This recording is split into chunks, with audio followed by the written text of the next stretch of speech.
everyone. Hello, and happy week. Hi, guys. I hope everybody is doing really well. I'm going to give a second to kick in because just in case my audio is having an issue, we are on my cell phone device and over on Crazy Days of Kalyn, which is my main channel. I'm usually recording on my husband's cell phone device, but when I do these vlogs for you, these chat with me's over here on Crazy Kalyn Vlogs, I'm using my cell phone device because my husband is at work. So today I am just connecting with you, having a little coffee with Kalyn time, and I just want to hang out with my friends. This channel is mainly about that, having just chat time, feeling like you guys are just hanging out with me, having a little coffee and talk time, and also sharing vlogs with you guys, things that I like to go out and do. I take you with me. Shopping that I do outside of Dollar Tree hauling, like I do over on my main channel, which is Crazy Days of Kalyn. I haul all Dollar Tree stuff for you guys over there. And over here, if I pick up cool things that are on sale, on clearance, I like to share them with you here. So that is what we do over here. And we just hang out as pals. And this is where we connect on a deeper level. And we just talk, we hang out, and we do fun things. So thank you guys for being here. Today, I'm just here to chat with you, catch up, like how the week's going with everybody. I will say, for those of you that come from my Crazy Days of Kalyn channel, you heard me this week say at the beginning of the week that I was giving up coffee so that I could try to see if it could help my body and the way that it feels from like the waist down, from my hips all the way down to my feet, if it could maybe decrease some of the inflammation. I made it Monday, Tuesday, and Wednesday with no coffee. I can't say that I felt the greatest. It was definitely a caffeine withdrawal. I had really bad headaches those days, and I felt very fatigued and lethargic and kind of like, you know, just off a little bit. So I'm not gonna fib. I have coffee with me today. I have coffee with me today. So I think that what I have come up with, instead of doing it completely cold turkey, where I've felt just so terrible, I am going to try to treat myself at about the end of the week, midweek, with one coffee a week. And it is pumpkin spice season. So I'm sad to not have any pumpkin spiced iced coffee. So this morning, before I start my day, I did go and I got a pumpkin spiced iced coffee, just a medium with cream only. And it is midweek, so I am going to start that now so that I can have a little caffeine, because the last couple of days have been a little bit rough. So that's what I've decided to do as of now. I'm just going to adjust as I go along.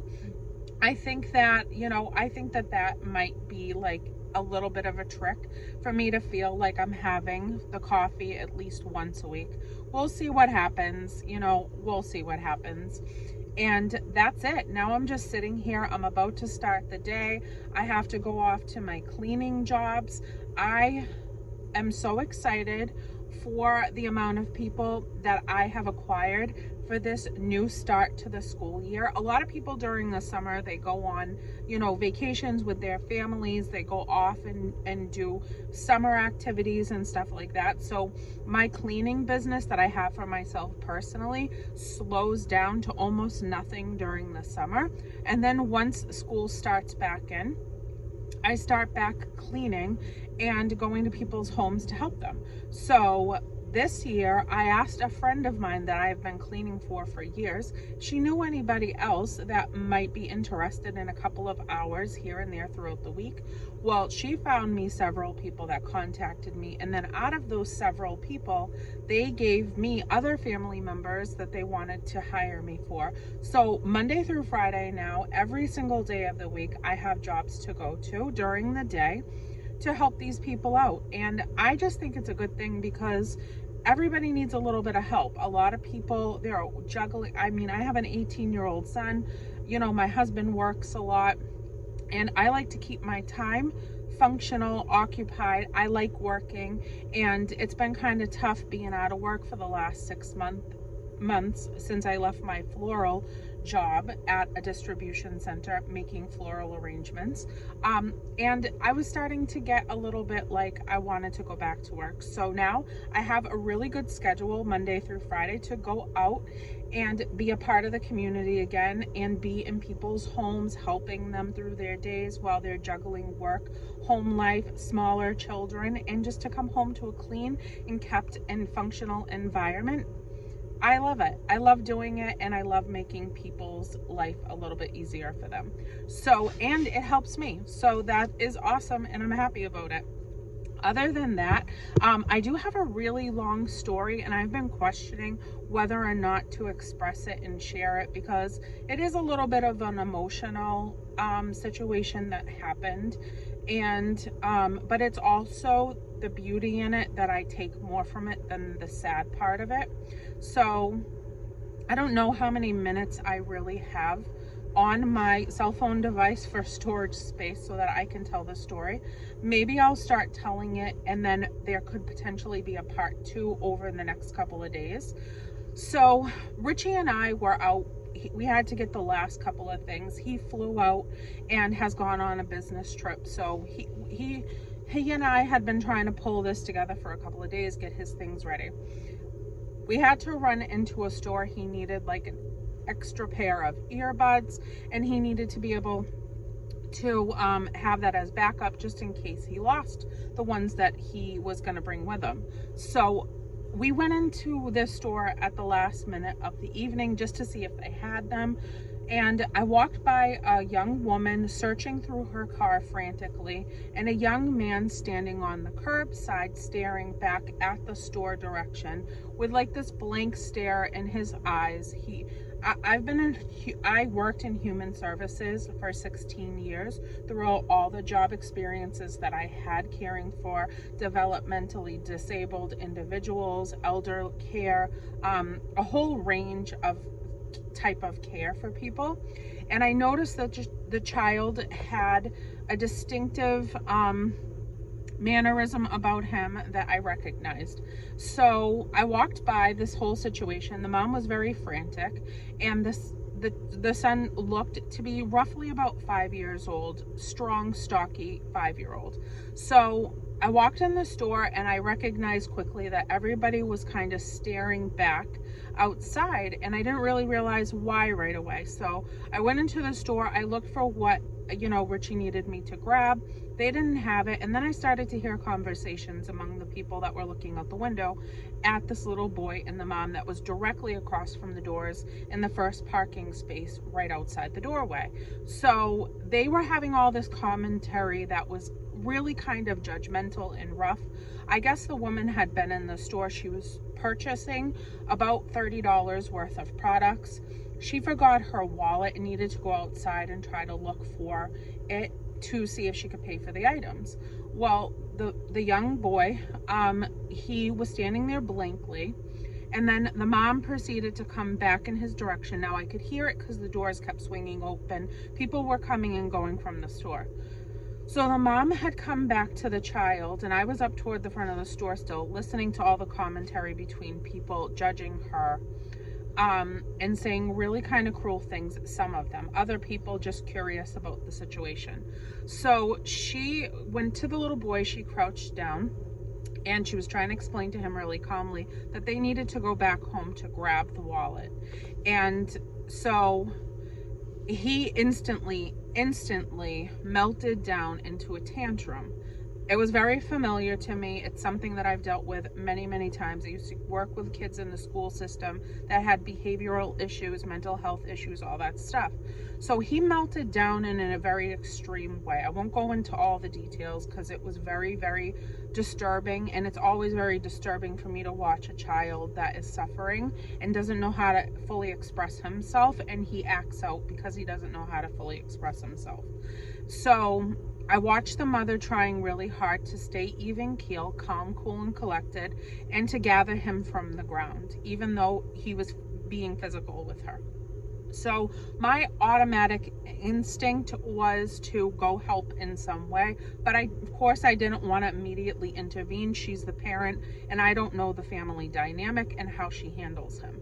So I left it. But with the continued commentary of people that were coming and going from the store that was saying really, really extreme things, like I would beat him, you know, if that was my kid, I would, you know, that mom needs to get control of her child. She has no control. He has no respect, you know, just really some nasty things. And I'm leaving out a lot. So with hearing all of these people's commentary and seeing the mother struggling, mind you, it was absolutely pouring outside this day. It was pouring. They were drenched. And she was doing a technique that is very common to try to restrain in a safe way somebody that is acting out behaviorally. She was coming up behind him and trying to take him from the back of the arms, and he was swinging backwards. She was getting hit in the face full fisted. She was getting kicked, her hair pulled, all those things. Mind you, again, the child is acting out because he can't fully express himself.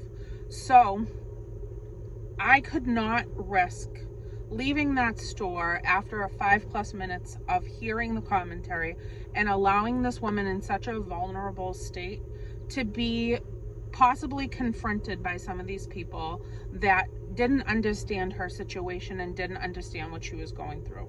I am fully aware, because I've worked so closely with parents, guardians, everybody that is surrounded in this type of lifestyle with a child that has difficulty processing things and fast changes that they can't grasp because they're used to a certain order of things.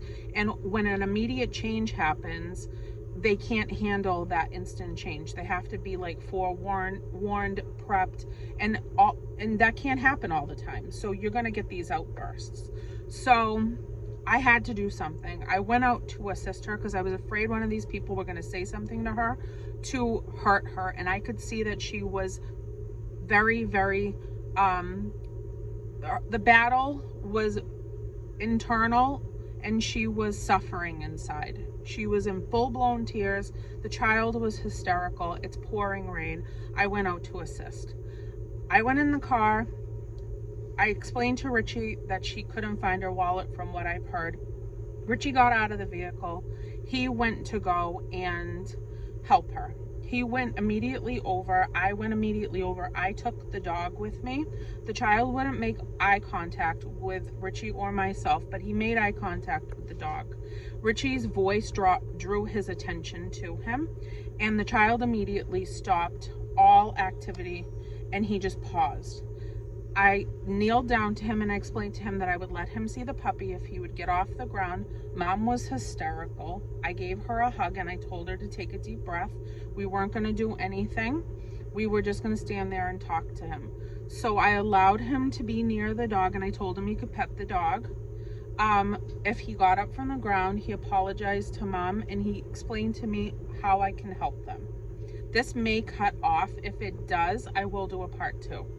So we calmed him to a point where he was still sobbing really deeply. He hadn't verbalized anything, but he did get up from the ground and he was, you know, petting the dog. So Richie said to the mom, we have to help you.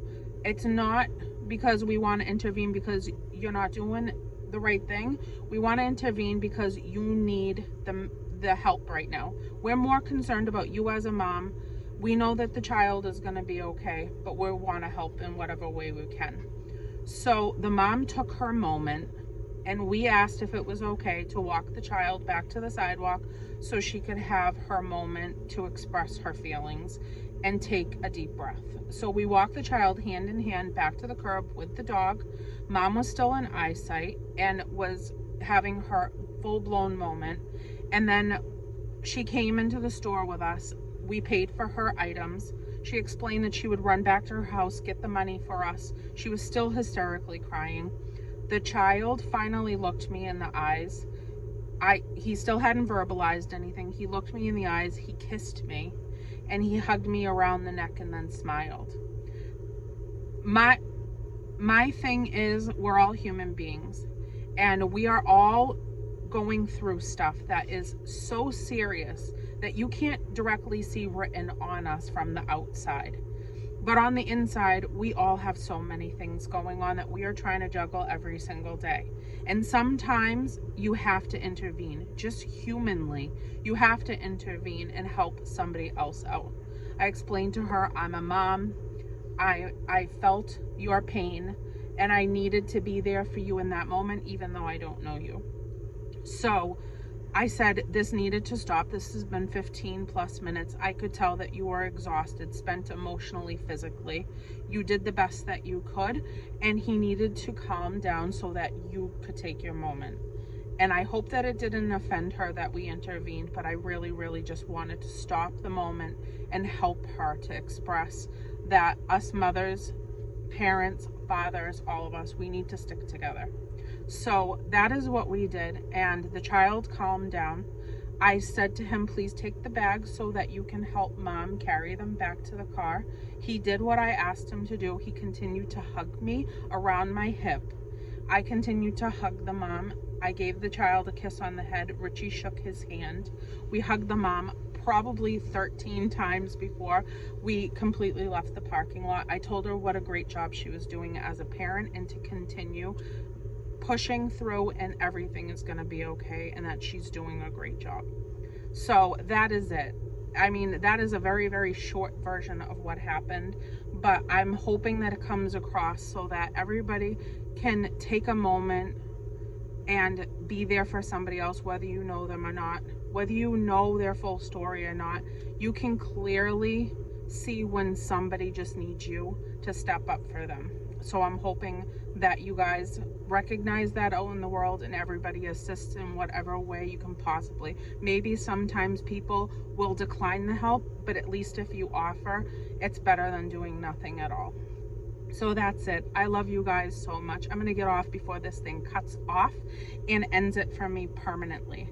I love you guys with all my heart and soul. Thank you for being here with me. Go out and be kind in the world, and that would make my heart super happy. I love you guys to the moon. Bye, and I'll see you soon.